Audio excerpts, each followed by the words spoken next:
भागवत की महिमा गाते हुए नीमसार में कथा चल रही है। आप जानते हो, कल मैंने आपसे कहा था, नैमिष की धरती पर ये चल रहा है प्रसंग।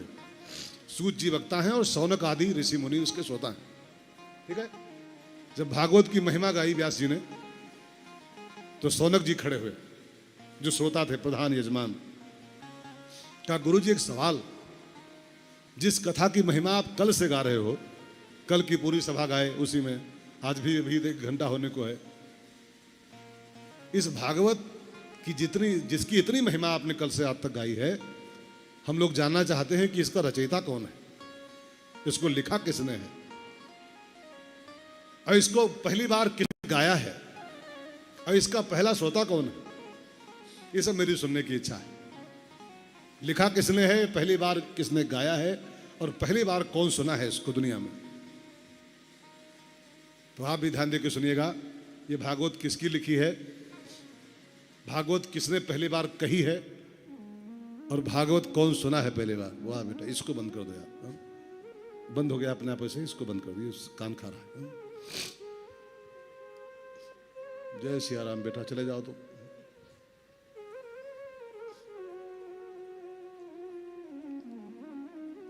मैं क्या बोल रहा था, भागवत के रचयिता, लेखक, क्या बोलते हैं इंग्लिश में, आर्थर,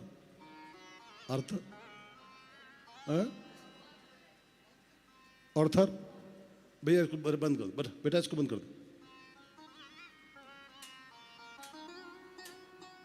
हाँ वाह,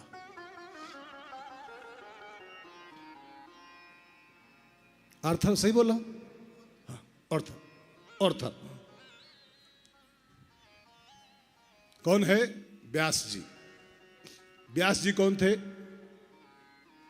व्यास जी कौन थे, पाराशर मुनि और सत्यवती के गर्भ से भगवान विष्णु का एक अवतार हुआ था, वही व्यास जी थे। व्यास जी साक्षात नारायण है।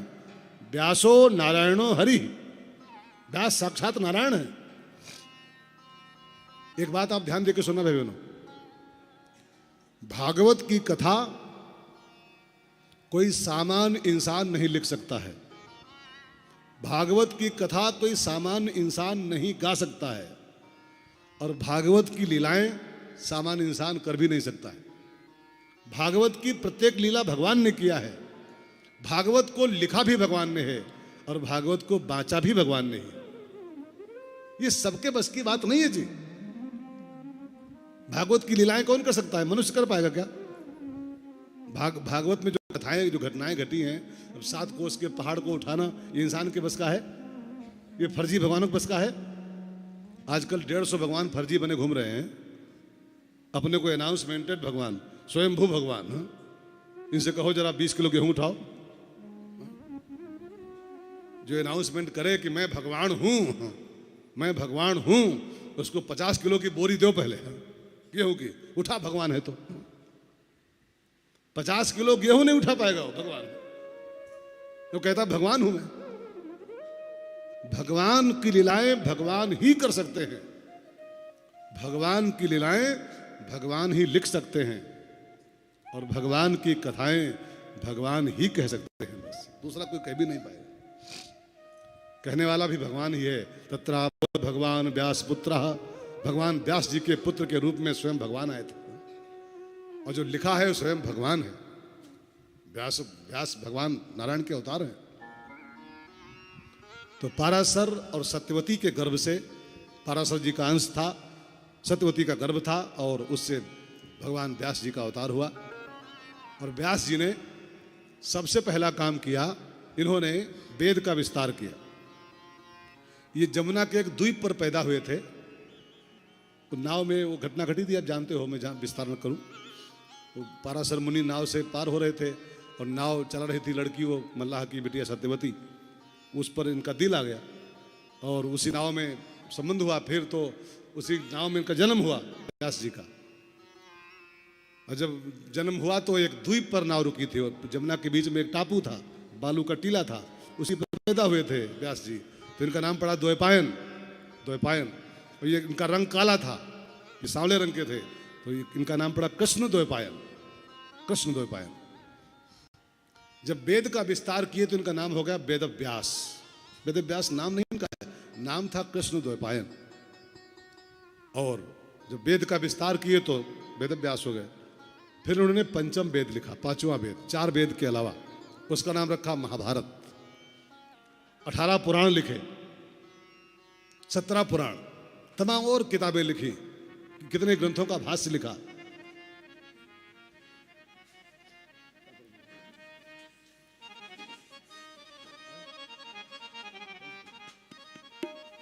जल्दी करो बेटा, जल्दी करो। गोविंद मेरो है, गोपाल मेरो है, गोविंद मेरो है, गोपाल मेरो है, गोविंद मेरो है, गोपाल मेरो है, गोविंद मेरो है, गोपाल मेरो है, वृंदावन नंदलाल मेरो है, श्री राधा नंदलाल मेरो है, श्री बांके बिहारी गोपाल मेरो है, श्री बांके बिहारी गोपाल मेरो है, गोविंद मेरो है, गोपाल मेरो है, गोविंद मेरो है, गोपाल मेरो है, गोविंद मेरो है, गोपाल मेरो है,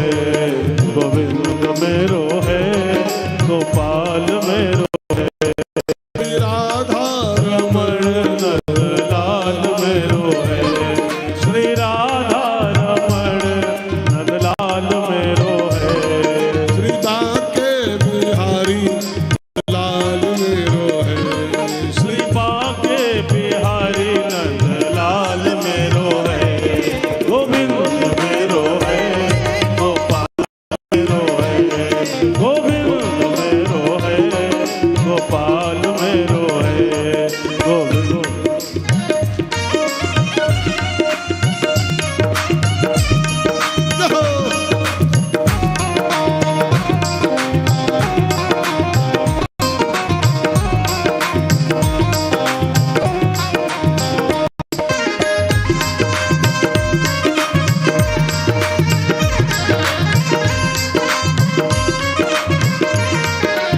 गोविंद मेरो है, गोपाल मेरो है, गोविंद मेरो है, गोपाल मेरो है, श्री राधा रमण गोपाल मेरो है, श्री राधा रमण गोपाल मेरो है, गोविंद मेरो है, गोपाल मेरो है, गोविंद मेरो है, गोपाल मेरो है।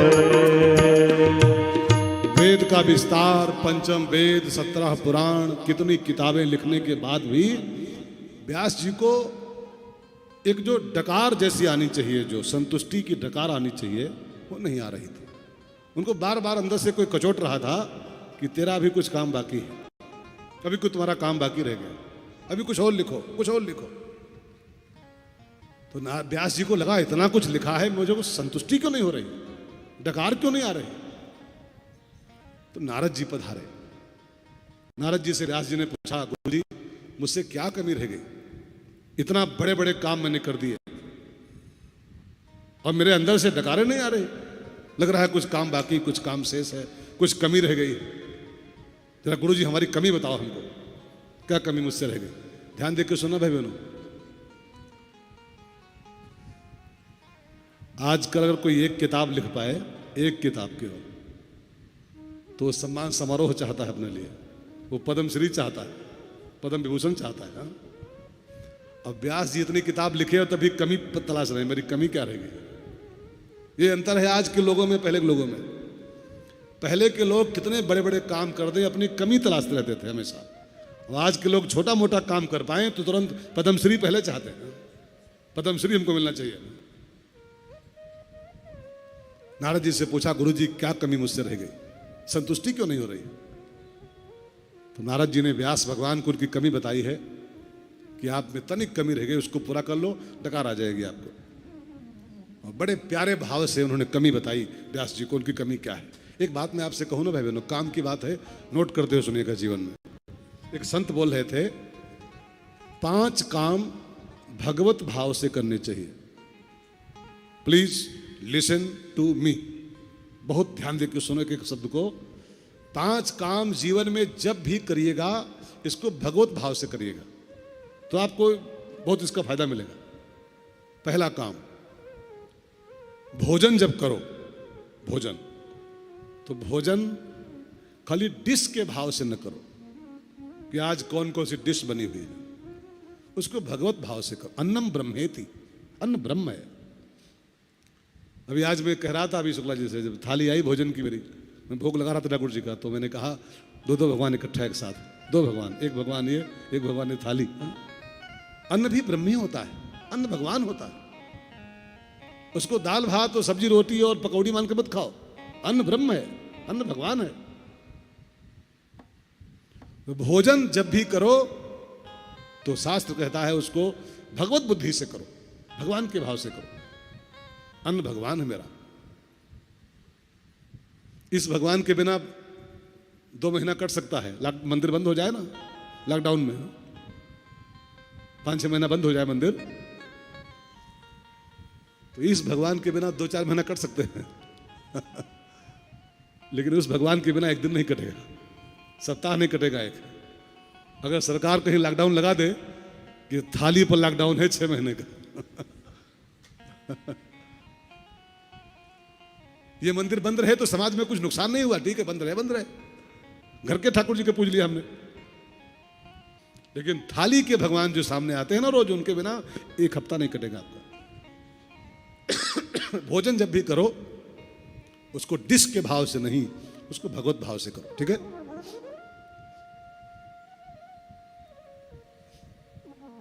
इसको बंदे कराओ भैया, हमको जुकाम हो जा रहा है।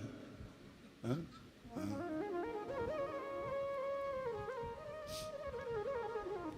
आवाज का जुकामो जो हो गया तो लोग कहेंगे कोरोना हो गया। ऐसा समय चल रहा खतरनाक है। सीधी आवाज मुंह पे आ रही ना तो नुकसान कर रही हूं। इसको स्विच ऑफ, उधर कर दे, उधर कर दो इसको, बहनों की ओर। बहनें बड़ी होशियार है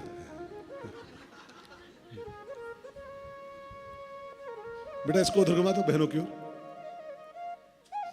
चलो ठीक, थैंक यू। न खाऊंगा न खाने दूंगा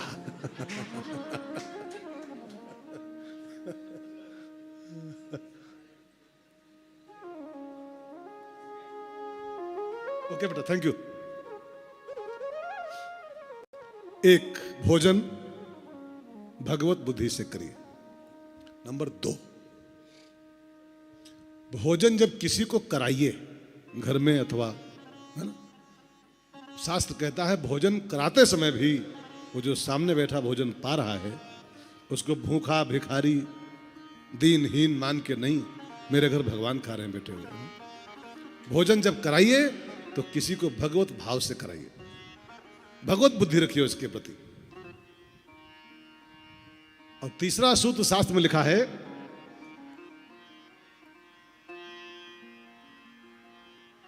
भगवत चर्चा जब करिए, जैसे मैं जो काम कर रहा हूं यहां पर, भगवत चर्चा जब करिए भगवत भाव से करिए, व्यवसाय के भाव से नहीं।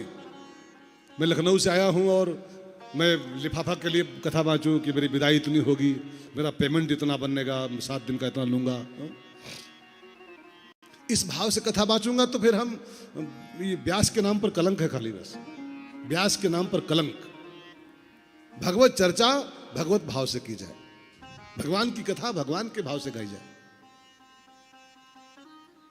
और चौथी चीज लिखी है, भजन जब करो, भजन तो भजन करते समय अभी आपका भाव भगवत भाव होना चाहिए। सिद्धि पिद्धि का चक्कर में पड़े कि ये करेंगे तो सिद्ध हो जाएंगे, ये करेंगे तो पालिम चलना शुरू कर देंगे, ये करेंगे तो फिर ये हो जाएगा, नहीं, सिद्धि पिद्धि नहीं। भजन करो भगवान की बुद्धि से। और जो मूल बात मुझे कहनी है, अंतिम बात 5वीं, वो है जिस पर मुझे आना था, खाली इसके वो एक्स्ट्रा हो गया, 4 बातें और, अब 5 बातें लिखी हैं थोक के भाव। पहली चीज, भोजन करिए भगवत भाव से। 2, भोजन कराइए भगवत भाव से। नंबर 3, भगवत चर्चा कीजिए भगवत भाव से। नंबर 4, भजन कीजिए भगवत भाव से। और 5वीं अंतिम बात जो सूत्र मुझे कहना है, किसी की अगर भूल बताइए, किसी की कमी दिखाइए उसको, तो तेरे में ये कमी है तो बड़ा वो है, ऐसा नहीं। किसी की भूल भी दिखाइए तो उसको भगवत भाव से दिखाइए कि आपने बहुत अच्छा किया है, लेकिन तनिक बात रह गई, बस इतना, और भगवत बुद्धि से उसको समझाओ। इसी राम में सब जग जानी, तू बहुत दुष्ट है, तू ये है वो, ऐसा नहीं। अगर कोई कमी दिखाई भी पड़ जाए किसी में, उसको उसकी कमी का इंडिकेशन दो, लेकिन भगवत बुद्धि से दो। वो सिया राम है, सीता राम है, तुझमें रब दिखता है, यारा मैं क्या करूं। सब मेरे कहने का अभिप्राय भाई बहनों। व्यास भगवान ने पूछा मुझे, मेरी कमी दिखाओ महाराज जी। तो नारद जी कमी तो दिखाए, लेकिन वही मैंने बताया ना सूत्र, भगवत भाव से दिखाया। व्यास जी, आप में कमी कोई नहीं हो सकती, आप में कमी। 5वां वेद लिखा, वेद का विस्तार किया, इतने पुराण आपने दिए लिख करके, कमी कौन सी हो सकती है। बस एक काम और कर लो तो मजा आ जाए। कहा क्या? कहा अभी तक तुमने जो ग्रंथ लिखे हैं वो सब तारने वाले ग्रंथ हैं, समाज को तारने वाले। ये करोगे तो तर जाओगे, तो तर जाओगे, तो तारने वाले ग्रंथ है।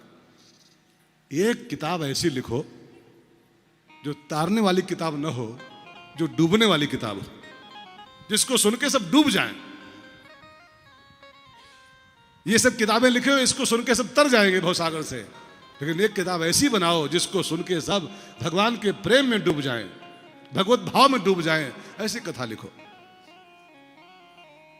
अभी तक आपकी कलम से कृष्ण की कथा नहीं निकली है।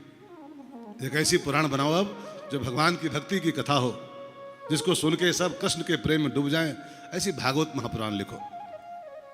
एक बात कहूं ना भाई बहनों, लिखना तभी सार्थक है जब किसी लेखक की कलम से कृष्ण कथा निकले, उसका लिखना सार्थक हो गया। सुनना तभी सार्थक है आपका कानों से जब आपके कान कृष्ण कथा सुने। गाना तभी सार्थक है जब आपकी जिह्वा कृष्ण का नाम गाए। चलना तभी सार्थक है जब मंदिर जाओ चल करके। हाथ है तभी सार्थक है जब आप इन हाथों से कृष्ण की सेवा करो। तो आपने लिखा तो बहुत कुछ है, लेकिन अभी तो आपकी कलम ने कृष्ण कथा नहीं गाई। उठाओ कलम एक बार और बढ़ोती में, एक पुराण और लिखो अभी, भागवत महापुराण। भगवान कृष्ण की प्यारी कथा है, इसको गाओ, लिखो। तो व्यास जी ने कहा कि कुछ उसका वो तो दो हमको, बेसमेंट नहीं, बेस कुछ बेस दो, तो उसी पर मैं काम शुरू करूं। तब नारद जी ने भगवान नारायण के द्वारा कही हुई भागवत, जो चतुश्लोक की भागवत है, 4 श्लोक की भागवत, उसको सुना दिया कि ये कथा सबसे पहले नारायण ने कही थी, ब्रह्मा जी को सुनाई थी। 4 श्लोक की भागवत है, उसी को मैं आपको सुना दूं। का व्यास हो ही, व्यास माने विस्तार करने की क्षमता जिसमें हो, व्यास आप इसी का विस्तार कर दो। मैं बेस आपको दे रहा हूं, इसका विस्तार आप कर दो। और नारायण के द्वारा कथित चतुश्लोकी भागवत ब्रह्मा नारद जी ने व्यास जी को सुना दिया। और फिर नारद जी वहां से अंतर्ध्यान हो गए। अब व्यास जी वो 4 श्लोक सुने और फिर लगाए समाधि। समाधि लगा के उन्हीं 4 श्लोकों का चिंतन करना शुरू किया, उन्हीं 4 का विस्तार करना शुरू किया। और फिर वही 4 श्लोक का इतना विस्तार हो गया कि सुने थे श्लोक 4 और विस्तार हो गया उनका 18,000 में। 18,000 इतनी विशाल कथा तैयार हुई। और जब कथा रेडी हो गई, नारद जी के द्वारा सुनी हुई व्यास की कथा रेडी, ये आपको पता है शायद, ये व्यास जी के जीवन की अंतिम पुराण है। इसके बाद फिर उन्होंने कुछ लिखा नहीं। देवी पुराण सुने ना आप लोग, देवी पुराण, ये देवी पुराण व्यास जी की लिखी हुई नहीं है, ये 18 में नहीं आती है। आप कभी 18 पुराणों की लिस्ट पढ़िएगा, कहीं कहीं कुछ पा जाओ, कोई पन्ना 18 पुराणों में देवी पुराण का नाम नहीं आता। देवी पुराण तो बहुत बाद में लिखी गई, बहुत बाद में। उसके श्रोता जन्मेजय हैं, जन्मेजय जी, वो परीक्षित जी के पुत्र हैं, बहुत बाद में कथा हुई थी वो। तो व्यास जी के जीवन की अंतिम रचना है भागवत। और जब भागवत रेडी हो गई, तब व्यास जी को हुआ कि कथा तो बन गई है, तैयार हो गई, अब इसका प्रसार कैसे हो। कोई चीज बन जाए वो बनना काफी नहीं है, उसका जरा उसकी मार्केटिंग होनी चाहिए, उसका प्रचार प्रसार होना चाहिए। तो ये कथा बन तो गई, लेकिन मैं इसको कह नहीं पाऊंगा, मैं बुढ़ा हूं, 90-95 साल की मेरी अवस्था है, जर्जर अवस्था, मैं कथा बांच तो पाऊंगा नहीं। बन तो गई, लेकिन बांचे कौन इसको? समाज में कौन इसको लेके जाए? इसको परोसे कौन समाज में? देखो, एक बात कहूं, भोजन बनाना एक कला है, तो भोजन परोसना दूसरी कला होता है। कई लोग होते हैं जो खाना बनाते बहुत बढ़िया है, लेकिन बढ़िया परस नहीं पाते, तो खाने का सारा स्वाद बिगड़ जाता है। कई लोग मैं जानता हूं समाज में खाना बनाते बहुत बहुत बढ़िया, बेस्ट खाना, लेकिन परस नहीं पाते हैं ठीक से। वो छप डाल देंगे और रोटी ऐसे छप से फेंक देंगे, और परसत मन मैला करे, सो मैदा जर जाए, सो मैदा, बनावट नहीं लिखा, परसत मन मैला करे। मैंने कहा था कि भोजन परोसने वाले के भीतर 2 कलाएं होनी चाहिए। जो बनाने वाला तो चाहे जैसे बनावे, वो तो पीछे बनाता है पर्दे के पीछे, वो तो कई लोग पीछे बीड़ी पी लेते हैं पीछे। दाल बनाते रहे और बीच में तो आ गया वो तरंग, तो मारा सुट्टा पीछे मार दिया खींच करके, बीड़ी पी लेते हैं। लेकिन खाना परोसने वाले में 2 गुण होने चाहिए। कौन कौन? एक, वो तृप्त होना चाहिए, पहली चीज, वो स्वयं भूखा ना हो। वो भूखा होगा तो परसे का कम लार बहुत चुआएगा। खुद भूखा होगा तो परसे का कम, वो उसके मुंह से पानी आएगा बार बार। वो कभी कढ़ी में लार चुआएगा, कभी लपसी में लार चुआएगा। एक तो परसने वाला तृप्त हो, पहली शर्त, और दूसरी शर्त है परसने वाला प्रेमी हो। प्रेम से परसे, थोड़ा सा प्रेम से खिलाए। तो भागवत बन तो गई, अब परसे कौन इसको? बना तो दिया मैंने, परसने वाले में 2 गुण चाहिए, वो तृप्त हो और प्रेमी हो। और दूसरी बात है प्रेम कथा है, और प्रेम कथा को प्रेमी ही परोसे तो ढंग से परोसेगा। तो व्यास जी को लगा कि भगवान के सबसे बड़े प्रेमी हैं भगवान महादेव, शंकर जी। अगर शंकर जी हमारे बेटे बन के आ जाएं और मैं भागवत उनको पढ़ा दूं और वे समाज को परोसे, इसको भागवत परोसने जाएं तो ढंग से परोसेंगे। थोड़ा सा प्रेमी है, प्रेमी बढ़िया परोसता है। तो शंकर जी हमारा बेटा बन के आए, ये भाव मन में पैदा हुआ। अब व्यास जी शंकर जी को बेटा बनाने के लिए तपस्या में लग गए। शंकर जी अजन्मा है, उनको पैदा करना है, बेटा बनाना है, तो थोड़ा सा तपस्या करनी पड़ेगी। जिसका जन्म नहीं होता, जो अविनाशी है, अजम निर्जम निर्गुणम निर्विकल्पम निरीहम, उसको अपना बेटा बनाना है, जगत के पिता को पुत्र बनाना है, तब तो करना पड़ेगा। आप मेरी बात समझ रहे हैं? दशरथ हो चाहे कौशल्या हो, वसुदेव हो चाहे देवकी हो, इनकी सबकी जीवनी पढ़िए। महातप की ना, महातप, तब जाके जगत पिता इनका बेटा बना है। देखिए, सामान्य बेटा पैदा करना आसान है, लेकिन जगत के बाप को बेटा बनाना कठिन है। तपस्या चाहिए उसके लिए। कश्यप पदित महातप कीना, मन सदरूपा महातप कीना, तब जाके बेटा बनने तैयार हुए थे। जन्मा है ठाकुर। तो शंकर जी हमारा बेटा बने, ये भाव मन में लेके व्यास भगवान तपस्या में लग गए। शिव जी का नाम जप रहे हैं। व्यास जी आप भी जप लो, सोमवार का दिन है बढ़िया, है ना? सोमवार है ना? सब लोग गा लो, फिर आगे बढ़ते हैं। सब लोग गाओ प्यार से। हर हर भोले, हर हर भोले, हर हर भोले नमः शिवाय। हर हर भोले, हर हर भोले, हर हर भोले नमः शिवाय। हर हर भोले, हर हर भोले, हर हर भोले नमः शिवाय। हर हर भोले, हर हर भोले, हर हर भोले नमः शिवाय। नमः शिवाय, ओम नमः शिवाय, नमः शिवाय, ओम नमः शिवाय। नमः शिवाय, ओम नमः शिवाय, नमः शिवाय, ओम नमः शिवाय। हर हर भोले, हर हर भोले, हर हर भोले नमः शिवाय। हर हर भोले, हर हर भोले, हर हर भोले नमः शिवाय। हर हर भोले, हर हर भोले, हर हर भोले नमः शिवाय। हर हर भोले, हर हर भोले, हर हर भोले नमः शिवाय। जय त्रिपुरारी गंगाधारी, हर हर भोले नमः शिवाय। जय त्रिपुरारी गंगाधारी, हर हर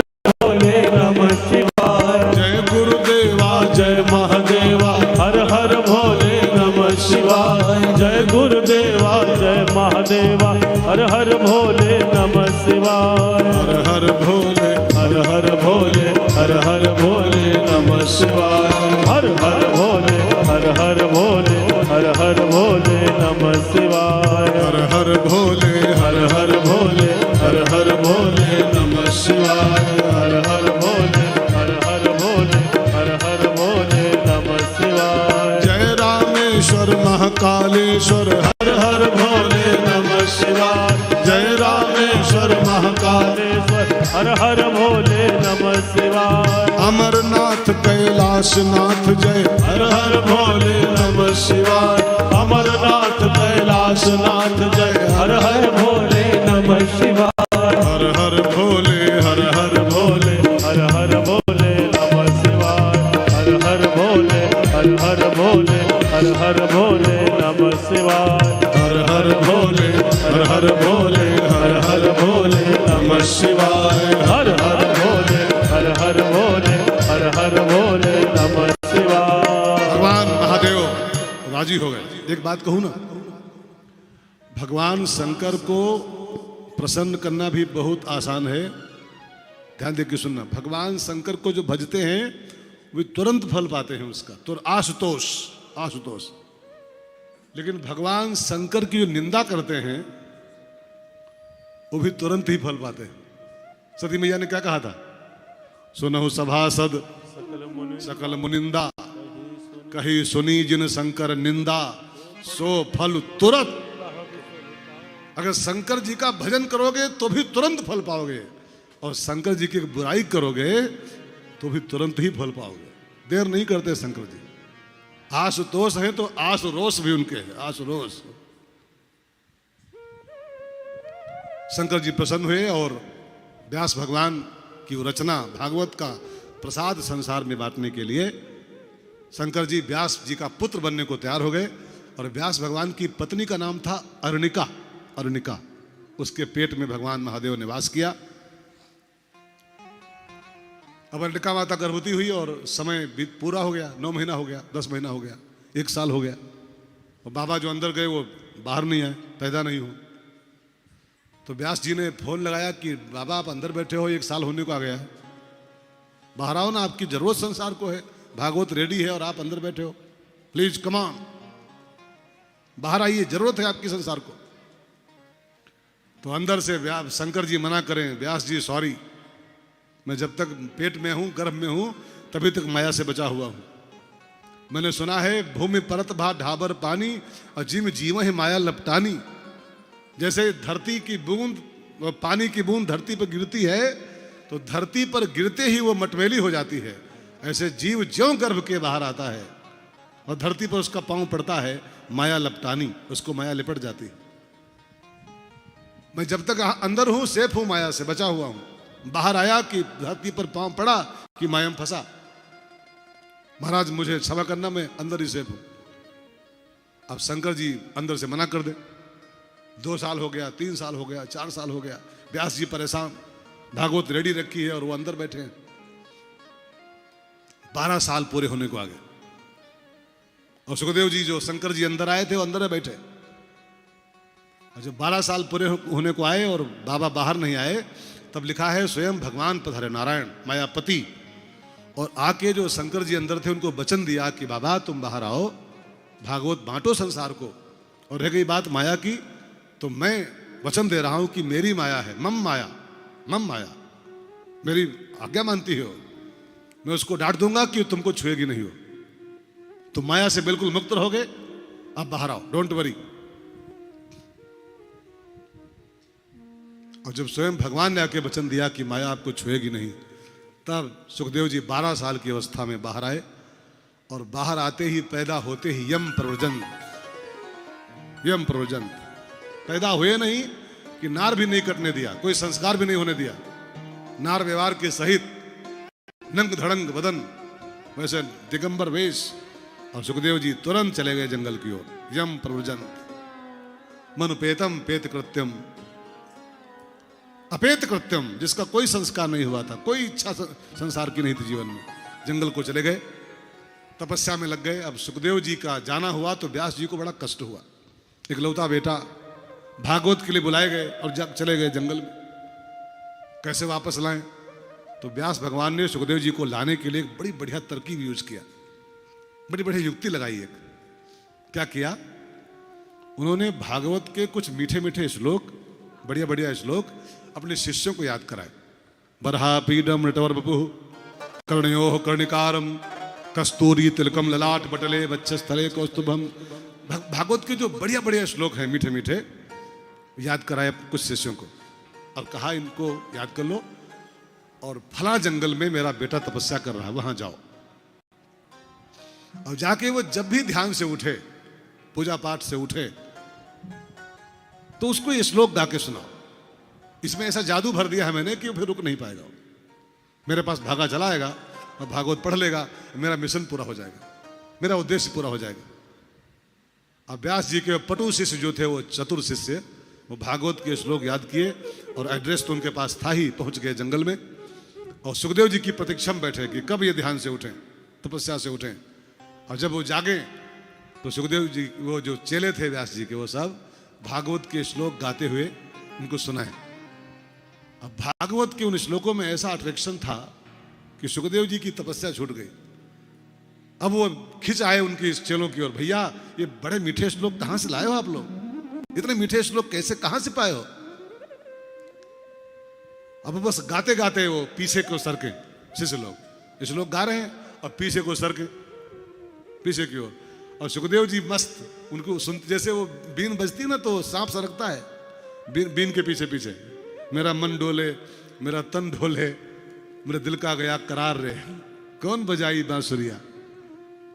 अब इस श्लोकों की ऐसी तान थी कि उनको सुन के सुखदेव जी जैसे नागिन भागती पीछे पीछे, ऐसे उन श्लोकों को सुनते हुए उन शिष्यों के पीछे भाग पड़े। आओ दिखाएं कहां से मैं लाया हूं इनको, इनका एक स्टोर रूम है, वहां चलो, ये तो खाली वानगी है, खाली सैंपल है। सुखदेव जी पहुंच गए व्यास जी के चरणों में, भागवत का पूरा अध्ययन किया और जो सुखदेव जी भागवत पढ़ के रेडी हो गए, तब भगवान ने एक बंदा तैयार कर दिया भागवत सुनने के लिए।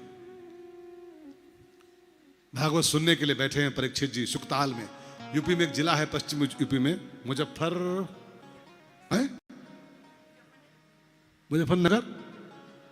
मुजफ्फरपुर नगर, हाँ सॉरी, एक पुर भी एक नगर भी है तो मैं हो जाता हूं कंफ्यूज। हाँ जी हाँ जी हाँ जी, मैं केवल ट्राई कर रहा था, इतना तो हमको पता है हम यूपी वाले हैं यार, यूपी वाला ठुमका लगाऊं। हाँ यूपी से इतना नहीं पता कि हमको यार, तो खाली मैं ट्राई करता रहता हूं। मुजफ्फरनगर पूर्व बिहार में, ठीक है, मुजफ्फरनगर जिला है, वहां पर गंगा जी का तट है, विशाल बरगद का वृक्ष है और वहीं पर परीक्षित जी बैठे हैं कथा का पान करने के लिए समर्पित होकर के।